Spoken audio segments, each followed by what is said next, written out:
अस्सलाम वालेकुम। उम्मीद करती हूँ आप सब खैरियत से होंगे, खुशबाश होंगे, मज़े में होंगे इंशाल्लाह। और आप देख रहे हैं उम्मे अमन फूड। और यहाँ मैं आज आपको बनाना सिखाऊंगी चनों का सालन, यानी कि सफ़ेद छोलों का सालन, जिसे आप पूरी के साथ, पराठों के साथ खा सकते हैं। और ये जो छोलों का सालन है ना, इसके जो चने होते हैं जैसे बाज़ार में सॉफ्ट नरम होते हैं, बिल्कुल घुल जाते हैं मुंह में जाते ही, बिल्कुल ऐसे ही ये बनेंगे। बस वीडियो को आपने एंड तक देखना है कि ऐसी कौन सी ट्रिक वो छोले वाले इस्तेमाल करते हैं या पूरी तरकारी वाले जो इस्तेमाल करते हैं, जो उनके छोले इतने सॉफ्ट नरम होते हैं। तो वही रेसिपी आज आपके साथ शेयर करें, तो ज़रूर बनाइए। तो चलिए बनाना शुरू करते हैं। बिस्मिल्लाहिर्रहमानिर्रहीम। मैंने यहाँ पर जो है ना तकरीबन 1.5 पाव छोले लिए थे और इनको रात को मैंने भिगो दिया था। आपने पहले छोलों को देख लेना है, कोई कंकर वगैरह हो तो आप हटा दीजिए। उसके बाद 2-3 पानी के साथ धोने के बाद फिर आप इसे भिगो के रख दें। और उसी पानी के अंदर जो है ना, हम छोलों के पानी के अंदर डाल देंगे मीठा सोडा 1 टीस्पून, जिसमें आपने मीठे सोडे को अच्छा सा मिक्स कर लेना है और उसे आप 5 से 6 घंटे के लिए छोलों को भिगो दें। उसके बाद जो है ना, आपने उन छोलों को छन्नी में डाल देना है, सारा पानी निकाल देना है उसका। और फिर इस तरह आपने एक बॉल में डाल देना है खाली चनों को, और इसमें डाल देंगे 2 टीस्पून भर के मीठा सोडा। ये है वो इसका टोटका, यानी कि जो सॉफ्ट छोलों को सॉफ्ट नरम करता है। तो आपने बिल्कुल परेशान नहीं होना है कि यहाँ पर इतना सोडा डाला है, तो ये बिल्कुल हम निकाल देंगे।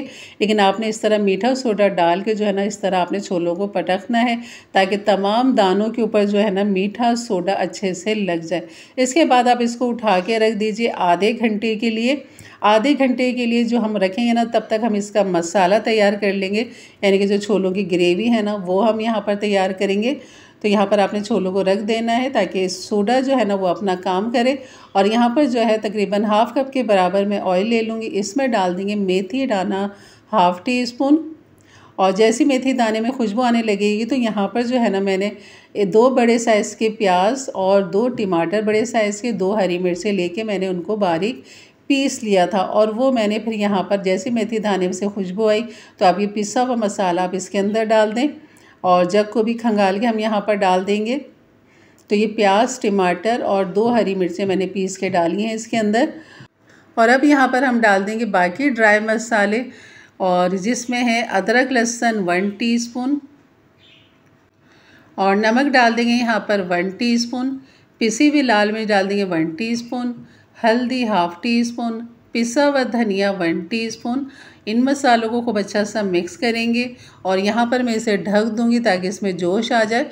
और फिर इसे हम पकने के लिए रख देंगे मीडियम लो हीट पर, ताकि मसाला जो है ना खूब अच्छा सा हमारा भुन जाए और इसका जो ऑयल है ना वो अलग हो जाए, जैसे कि आपको नज़र आ रहा है। तो इस तरह हम इसकी यहाँ पर भुनाई कर लेंगे 2-3 मिनट के लिए, मसाले को भून लेंगे। और जो छोले हैं ना वो भी हमारे रेडी तैयार है, आधा घंटा हो चुका है। लेकिन अब इनका सोडे का पानी आपने कैसे निकालना है ये आपने गौर से देखना है। तो आपने इस तरह ऊपर से आपने पानी डालना है खूब भर के इसमें, और आपने इस तरह हल्के हल्के हाथों से इस तरह हिलाना है। आपने हाथ अंदर डाल के छोलों को मसलना नहीं है, आपने सिर्फ पानी डालना है और इस तरह सारा पानी जो है ना इसका निकाल दें। तो ये तमाम सोडे का जो पानी है ना वो निकल जाएगा। तो इस तरह हम तमाम पानी इसका निकाल लेंगे, और जो छोले पानी के अंदर जा चुके हैं उसे भी हम निकाल लेते हैं और डाल देते हैं यहाँ पर अपने भुने हुए मसाले के अंदर। तो यहाँ पर देख सकते हैं मसाला बहुत अच्छा सा भुन चुका है, ऑयल अलग हो चुका है इसका। तो यहाँ पर ये जो छोले थे हमारे, ये सब हम यहाँ पर डाल देंगे। और यहाँ पर हम पानी इतना डालेंगे ताकि चने जो है ना हमारे गल जाएँ। और यकीन करिए इसमें आधा घंटा भी नहीं लगता और ये छोलों का सालन जो है ना बिल्कुल तैयार हो जाता है कि आपको डर हो कि छोले गलेंगे कैसे, हमने कच्चे डाले हैं। क्योंकि अक्सर लोग जो है ना वो छोलों को उबाल के फिर मसाला भून के डालते हैं। तो बिल्कुल आपने ऐसे ही बनाना है और ऐसे ही आपको वही मज़ा आएगा जो आप बाज़ार की पूरी पराठों के साथ छोले लेकर आते हैं, या उनकी तरकारी होती है छोलों की, या छोलों का उनका सालन होता है, तो वो बिल्कुल ऐसी तरह ही होता है। तो आप देख सकते हैं इसके अंदर अभी झाग जो है ना वो काफ़ी आ चुके हैं। तो इससे भी आपने परेशान नहीं होना है, क्योंकि ये झाग जो है ना ये रोगन है सारा। और जैसे जैसे ये पकेगा ना तो वैसे वैसे ये रोगन जो है ना इसका बनता चला जाएगा, ये सारे झाग जो है वो ख़त्म हो जाएंगे। तो आपने ढक्कन को आधा ढकना है जब तक ये झाग ख़त्म नहीं हो जाते, इस चीज़ का आपने ख्याल रखना है। अगर शुरू में आपने ढक के भूल गए तो ये सारा जो है ना रोगन बाहर निकल आएगा झाग की सूरत में। और यहाँ पर आप देख सकते हैं झाग काफ़ी हद तक बैठ चुके हैं और रोगन भी आपको नज़र आ रहा होगा। तो बस आपने यहाँ पर जो है ना अब ढक्कन पूरा ढक देना है और मीडियम लो हीट पर आपने इसको पका लेना है। और यहाँ पर आप देख सकते हैं 15-20 मिनट के बाद आप चमचा चला के चेक करेंगे आपके छोलों में कितनी गलावट आ चुकी है। जैसे कि आप देख सकते हैं कि मैंने ये चेक किया तो काफ़ी अच्छा एकदम ही मैश हो चुका है, बिल्कुल ऐसे ही हमें चाहिए। तो ये हमारा सालन बिल्कुल रेडी तैयार हो चुका है, लेकिन रोगन जो है ना वो अभी थोड़ी देर बाद आ जाएगा। तो हम इसे चूल्हा मैंने कर दिया है बंद और पिसा हुआ गरम मसाला डाल दिया, थोड़ा सा हरा धनिया डाल दिया और मैंने इसे ढक दिया है। 15-20 मिनट के बाद आप जब ढक्कन हटाएंगे तो तमाम रोगन इस तरह ऊपर आ जाएगा। तो आप देख सकते हैं माशाल्लाह बहुत ही ज़बरदस्त बने हैं। तो ज़रूर बनाइए मेरे अंदाज से, मेरे तरीके से। और आप देख सकते हैं तमाम चने जो है ना वो अपनी जगह पे कायम है, बिल्कुल मैश नहीं हुए और यकीन करें खाने में बिल्कुल ऐसी हैं सॉफ्ट नरम जैसे कि आप बाज़ार से लेकर आते हैं। अब आपको बिल्कुल भी अलग से उबालने की ज़रूरत नहीं है कि आपको छोले अलग से उबालने पड़ेंगे।